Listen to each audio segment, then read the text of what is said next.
बिहार के पूर्व मुख्यमंत्री जीतन राम मांझी ने फाइनली तौर पर एनडीए का साथ यानी कि एनडीए का दामन थाम लिया है। आपको बता दें कि महागठबंधन से अलग होने के बाद जीतन राम मांझी की पार्टी अब एनडीए का साथ चले गए हैं और आपको बता दें कि एनडीए के साथ ही आने वाला 2024 के चुनाव यानी कि जीतन राम मांझी पूर्व मुख्यमंत्री आपको बता दें कि अब एनडीए का हिस्सा है और एनडीए के साथ ही चुनावी मैदान में 2024 में चुनावी पिच पर बैटिंग करेंगे।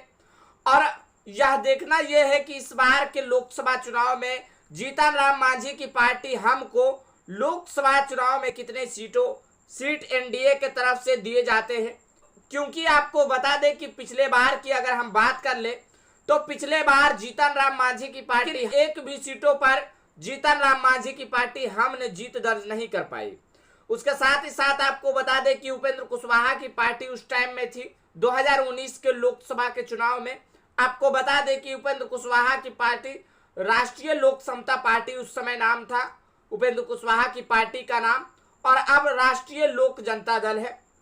लेकिन अब जो राष्ट्रीय लोक जनता दल है वो 2019 के चुनाव में 5 लोकसभा सीटों पर चुनाव लड़ती है महागठबंधन की ओर से, लेकिन एक भी सीटों पर जीत दर्ज नहीं कर पाती है। अब जीतन राम मांझी फाइनली एनडीए का हिस्सा बन चुके हैं। अब देखना यह है कि जीतन राम मांझी की पार्टी हमको आने वाला लोकसभा के चुनाव में एनडीए के तरफ से कितने सीट दिए जाते हैं। वैसे तो कयास लगाया जा रहा है कि भाजपा कुल 30 सीटों पर चुनाव लड़ेगी बिहार के अंदर, लेकिन 30 सीटों में से अपने सहयोगी दलों के लिए सिर्फ 10 सीटें छोड़ने को तैयार है। यानी कि आपको बता दें कि एक तरफ चिराग पासवान की पार्टी यानी कि 3 लोकसभा सीट देने को ही तैयार है, और उसके साथ ही साथ आपको बता दें कि 2 सीटें उसके साथ कह ले तो पशुपति पारस की पार्टी उसके गुट की। तो पिछले बार की तुलना में इस बार कहीं ना कहीं चिराग पासवान की पार्टी को सीटों की संख्या कम मिलेगा और कहीं ना कहीं जीतन राम मांझी के खाते में 2 सीट जाने की संभावना है। आपको बता दें कि 1 सीटों पर जीतन राम मांझी की पार्टी नहीं मानेंगे, क्योंकि 2 सीट से ही शुरू से ही बात कर रहे हैं। हालांकि महागठबंधन में थे तो 5 सीटों की डिमांड कर रहे थे, लेकिन अब क्या कि आने वाला लोकसभा चुनाव में जीतन राम मांझी को 5 सीटें मिल पाएगा। हालांकि भाजपा एक तरफ दावे कर रही है कि हम बिहार में कम से कम तो 30 सीटों पर चुनाव लड़ेंगे, और 30 सीट क्या 2024 के चुनाव में भाजपा 30 सीटों पर चुनाव लड़ती है। और देखना यही है कि क्या आने वाला लोकसभा के चुनाव में सहयोगी दल सिर्फ 10 सीटों पर ही मान जाएंगे। 10 सीटों पर चूंकि पार्टियां ज्यादा है, आपको बता दें कि मुकेश सहनी की पार्टी, जीतन राम मांझी की पार्टी, उसके बाद कह ले तो राष्ट्रीय लोक जनता दल आरएलजेडी, उसके बाद कह ले पशुपति पारस की पार्टी, उसके बाद चिराग पासवान की पार्टी, उसके बाद भाजपा खुद एक।